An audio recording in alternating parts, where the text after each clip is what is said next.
Thanks, guys. Coming at you with some playoff baseball. I'm Leo Schaefer, Ethan Kopelman on my right. Ethan, first time in MLB history that all divisional series are tied at 1 game apiece currently with the new format. Ethan, the underdogs have been very prominent this postseason. Can you give me 2 teams that have really caught your eye and go a little in depth? Yeah, so first of all, I'm going to go with the Royals, and I think what not enough people are talking about is the Royals' pitching is superior to the Yankees. They have Seth Lugo, who has really revitalized his career this year, and they have other guys too. I mean, they have guys in the bullpen like Brady Singer. They have Michael Lorenzen, who were starters in the regular season, and what gives their pitching so much versatility is that they can go long innings now out of the bullpen. They also have 2 guys in Urseg and Chris Bubich, who have been really good towards the end of the season down the stretch. The other team I'm going to go with, I don't even know if you can call them an underdog anymore. The New York Mets, who are on their way, I believe, as we just checked about 5 minutes ago, to going 2-1 in the series. There's the certain energy about the Mets. I know this sounds a bit weird, but when I saw Jesse Winker slam his helmet into the ground after scoring that insurance run against the Brewers, I thought to myself, there's something different about this team. There's something different. There's a different energy there. There's a belief in the clubhouse. And they've come into the series. They've come into, really the whole second half of the season. They've been hot. So the Mets have looked really good, and I think they're going to, continue to look good. And I think they're going to beat the Phillies too. Hopefully your point stands in November. The 2 teams that I'm really attracted to right now, the Detroit Tigers. The Motown Magic is definitely living up to the hype right now. A lot of underrated players on that team, but one that stands out to mind is Kerry Carpenter. In 2020, he had to work a side job at a sporting goods store to try to get some money due to the minor league season being canceled for the pandemic.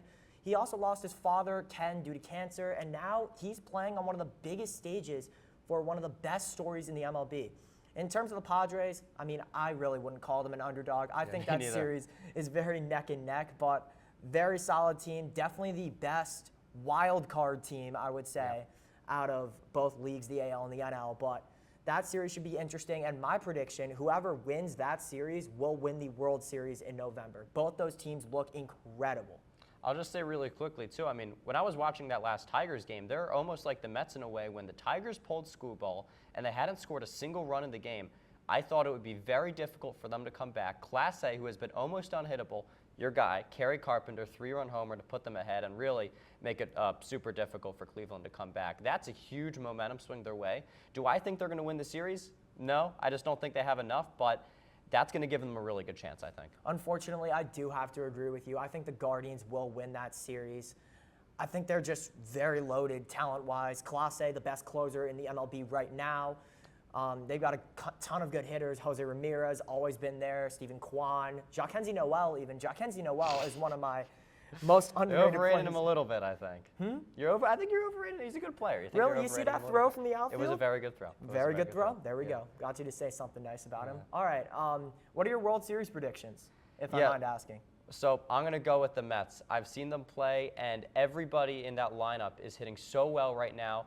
Their pitching has been able to get it done. I know the bullpen isn't that good, but, I mean, look at this. Sean Manaea pitched into the 8th inning today, so I think I'm going to go with the Mets. What about you, Leo?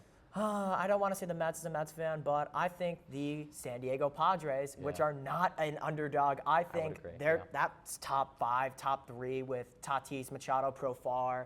You can throw in Cronenworth in there too. Luis Arraez, can't forget about Luis Arraez, best hitter in baseball right now. I think that team definitely has a deep shot to go all the way. And their bullpen, definitely slept on. Toss it now to Stacy and Tommy with NBA.